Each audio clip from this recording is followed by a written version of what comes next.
তা তোর কথা শুনে তো আমার মনে হচ্ছে যে ঋষি সত্যিই খুব ভালো ছেলে। তা ও যখন তোর প্রেমে পড়েছে, তুই ওর প্রেমে পড়। মাসি, তোমার মাথাটা কি খারাপ হয়ে গেছে? একেই আমার জীবনে এত কমপ্লিকেশন, তার মধ্যে আমি আরেকজনকে কি করে জড়াই বলো তো? অথচ আমরা একই বাড়িতে থাকি, একই অফিসে কাজ করি। দিনের পর দিন আমি ওকে কি করে অ্যাভয়েড করব বলো তো? আমি তো সেটাই বুঝতে পারছি না। অ্যাভয়েড করবি কেন? আহারে, ও বেচারা কি দোষ করেছে? মাসি প্লিজ। আরে, ওকে কি তোর ভালো লাগে?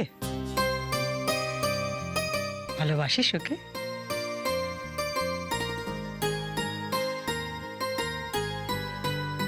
এই নাও তোমার হারিয়ে যাওয়া আংটি।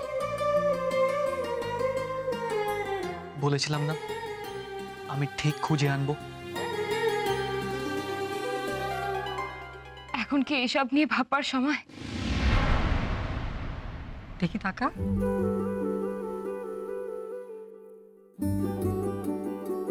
বুঝেছি, তুই ওকে ভালোবেসে ফেলেছিস, কিন্তু মন থেকে স্বীকার করতে চাইছিস না, তাই না? কি করে চাইবো বলো তো মাসি? ঋষিকে আমার সঙ্গে জড়িয়ে ফেলা মানে তো ঋষিকে বিপদে ফেলা। আমি জেনে শুনে কি করে ঋষিকে বিপদে ফেলতে পারি মাসি? না না, আমি এটা কখনো করতে পারবো না।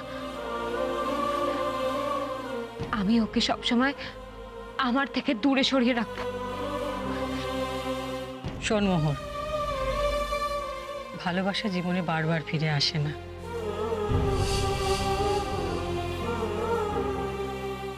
কেউ যদি তোকে ভালোবেসে থাকে, তাহলে অবহেলা করে তাকে দূরে ঠেলে দিতে নেই। একা একা আর কত লড়াই করবি বলতো মা?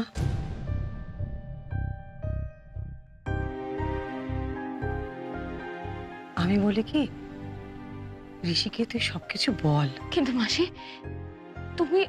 তুমি আমার বাবাকে চেনো না? আমাকে ভালোবাসার অপরাধে ঋষির জীবনটা যে নরক হয়ে যাবে, সেটা তো আমি কখনো হতে দিতে পারি না মাসি।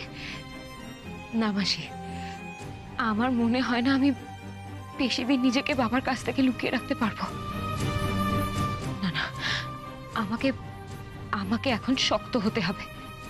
আমার মনের কোনো দুর্বলতাকে এখন প্রশ্রয় দিলে চলবে না মাসি, চলবে না। মোহর, তুইও কি তোর মায়ের পথ বেছে নিতে চাইছিস নাকি?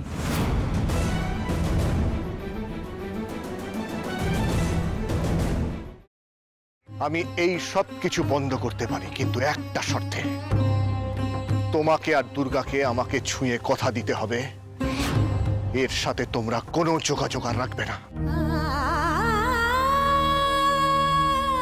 শোনো, আমরা এখনো তোমার মতন এতটা পাথর হয়ে যায়নি। তোমাকে ছুঁয়ে আমি এত বড় কথাটা, এটাই আমার শেষ কথা তোমাকে। দাদা ভাই, পুতুলটা না দিয়ে এসেছি। আস্তে, একেবারে বজরংবলী আন্টির হাতে দিয়েছো তো? না, আমরা তো দরজা দিয়ে গড়িয়ে দিয়েছি। ঘরে তো ঠাম্মু ছিল, তাই ঢুকতে পারিনি। মা ঘরে ছিল? এ বাবা, যদি মার হাতে পড়ে তাহলে তো মুশকিল। ওনার কোনো সর্দারজির সাথে পরিচয় ছিল? সর্দারজি? না। ঠিক আছে, আমি তাও বলবো আপনারা একটু ঠান্ডা মাথায় ভাবুন। আসলে আমার জানাটা খুব দরকার। আমি তাহলে আসি, কিছু মনে পড়লে আমাকে অবশ্যই জানাবেন। আচ্ছা।